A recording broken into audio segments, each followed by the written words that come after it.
There's a myriad of things that need to be done to this guitar, but we're going to start here. This truss rod nut, there's way too much exposed thread there. I'm going to make a thick brass strike plate to butt up against this original strike plate, and that's going to buy back the real estate we need for adjusting this neck. This is getting a complete refret, compensated nut of course, and the fingerboard needs to be corrected. First, we'll start with making a shim.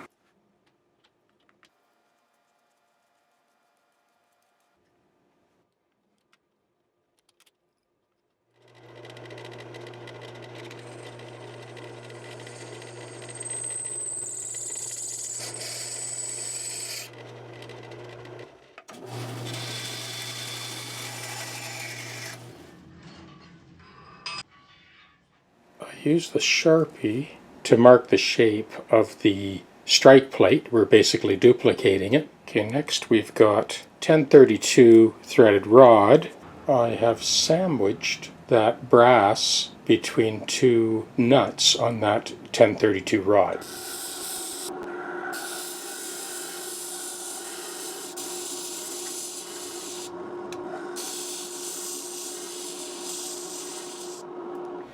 We'll just take down this flat portion and we'll be good to go.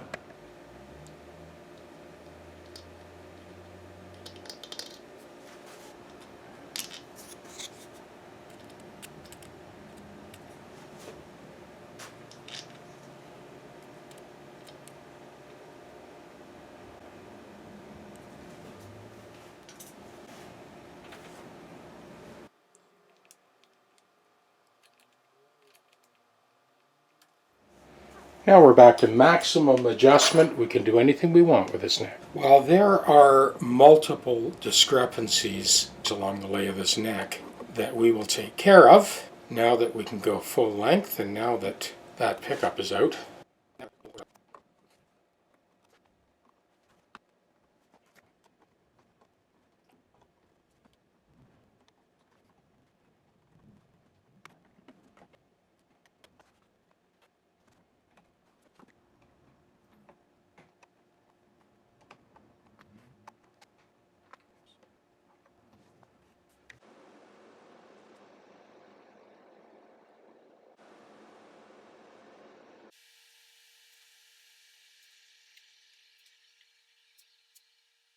I've seen this many times over the years. You can see that the face of the headstock in relation to the plane of the fingerboard, it's tilting to this side. And that's why this is often interpreted as a twisted neck.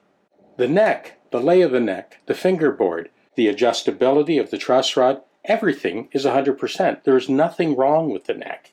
It's just that the headstock, way back when in the 60s, whoever disc sanded the face of the headstock to get it ready for the overlay, they had a little list to the port, you know, but there's really nothing wrong with this. And the other thing is, there's plenty of real estate in the thickness of that fingerboard because there's all kinds of discrepancies along the lay of the neck. And we're going to correct all those discrepancies before we install the new frets. Very importantly, we have all kinds of adjustment now on that truss rod. So that's zero, that's completely loose. So I am going to just load that until it goes into, there it is. So that's rocking, it's going into a very slight back bow. Now I'm going to back that off a little bit. With that amount of load, we're going to true up the neck from the edge of the nut right past the last fret along the trajectory, the string path. And when we're done, without any strings on at all, when we back that off, we'll have relief. And what that means in the long run, I've said this over and over again in various videos, that you will always have control over the lay of the neck. If the guy uses 8 to 38 or 14 to 58 strings, you'll always be able to adjust the neck and get it dead straight and then back it off for that little bit of relief. So we're doing the final preparation on this fingerboard, getting it ready for the new frets. And this is another SG, pretty well brand new. It's like mint. This one is done. The compensated nut is done. I'll just bring you in for a close look. That is the compensated nut, 10 to 46, concert pitch. And this customer showed up because he couldn't keep this thing in tune. And you can see by the placement of this bridge, we are right to the back of the casting on that low E.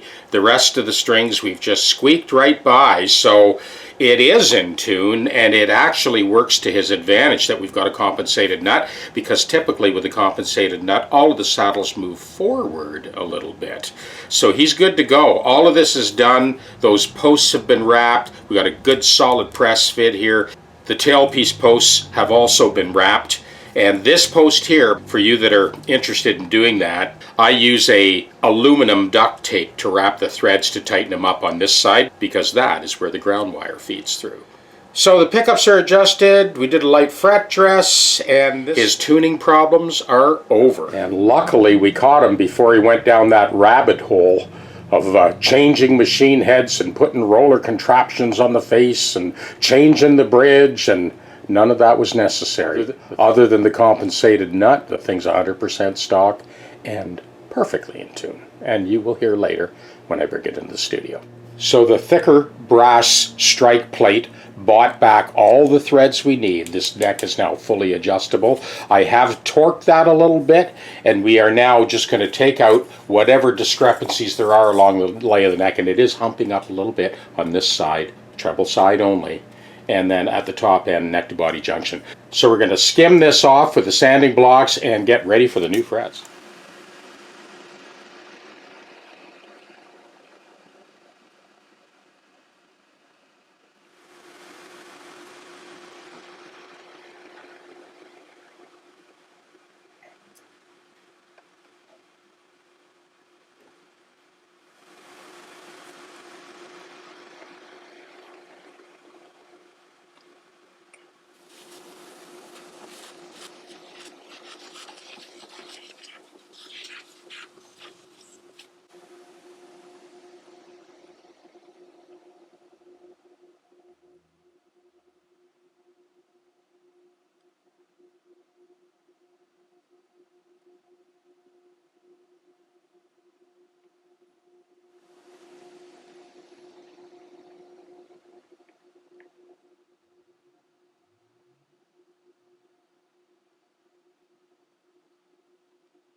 Frets went in nice and clean. I haven't even leveled them yet, and I haven't found any high spots. We're going to call it a night, and then we'll get back to this in the morning. This bracket for the neck pickup was completely detached, and the pickup itself is just kind of rattling around in the cavity. This is one of those very rare instances where I use a 5-minute epoxy under there and reattach that. Now we can put it back in. The other thing is, this is the pickup ring that was basically broken. We've got a new replacement ring, so we're going to mount that pickup in the new ring. So now that we verified the frets are level and do not need any dressing, so we'll go ahead and mount that pickup on the new ring. Well, after checking the depth of this new ring versus the depth of the original ring, this is a little thick. So we're going to take that down. Another job for the radius disc sander. So I'm cycling this with the foot switch.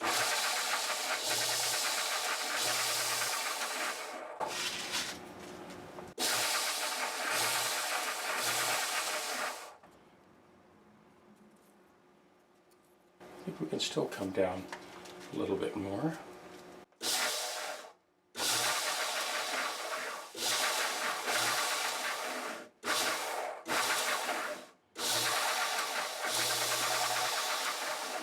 And it looks like that's going to do it. I sort of checked that, play that highest note, the last fret, just make sure it's not going to touch.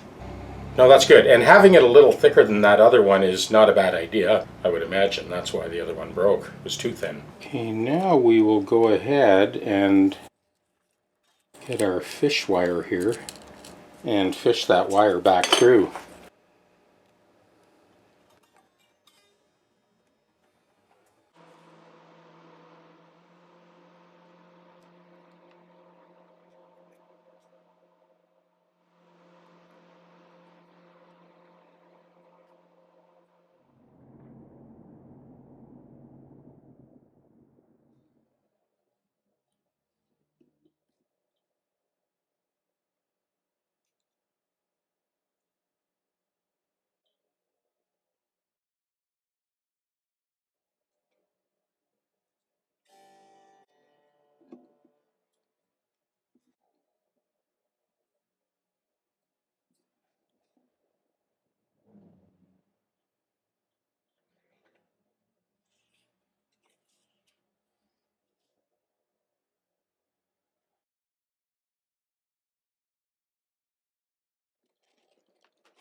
So this SG is done. We'll be packing it up and shipping it back to Montreal. 10 to 46 concert pitch. And we happen to have another SG 10 to 46 concert pitch, and you can see that the relief cut for the A string has the strongest negative value on both nuts. 24 and 5/8 inch scale, 10 to 46 concert pitch. You can see the relief cut in the A goes way into the original nut. So we'll bring them both into the studio and let you check them out. One of the big issues was the placement of the bridge. Now we did end up squeaking by, and as I mentioned earlier, the fact that we've got a compensated nut actually works in his favor because the saddles tend to be moved closer towards the end of the fingerboard when you have a compensated nut. This one just needed a light fret dress, level crown and polish, and almost spent as much time on the bridge kind of working that out than I did on the compensated nut. On Fergal's guitar, this is the original Gibson bridge, and I remember when they came out with this big wide bridge, a lot of the time what happens is you get deflection on the back of the casting, but not the case here. The neck set is such that we've got clearance all the way across all 6 strings. We remounted that bridge pickup, and strings line up pretty good with the pole pieces. See, this neck was actually broken off many years ago, and you can see that the alignment kind of favors the bass side a little bit more than the treble side. As far as the playability and the intonation, it's more than 100%, and of course he's got brand new EVO frets in there. He's good for the long haul. So what I'm referring to is the distance from the outside of the fingerboard to the 6th string versus the distance on this side from the outside of the fingerboard to the 1st string. When you look at this SG, it gives you a better idea. So it's equidistance outside of the fingerboard to the outside of the 6th string, and outside of the fingerboard to the outside of the 1st string. Right. Time to bring them in, plug them in, and check them out. I know you've already had a little bit of a demo on this one, but yeah, we'll bring them both into the studio and let's have a listen. Okay, we'll start with Fingerboard SG. So I recorded this vamp in G.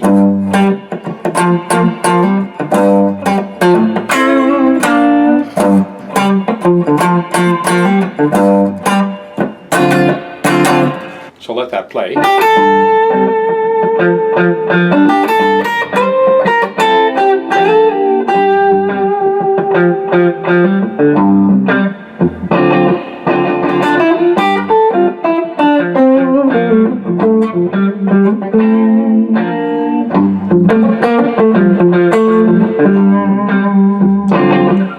Okay, we'll put a bit of dirt on that now.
We'll start with some clean sounds. Now this.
Those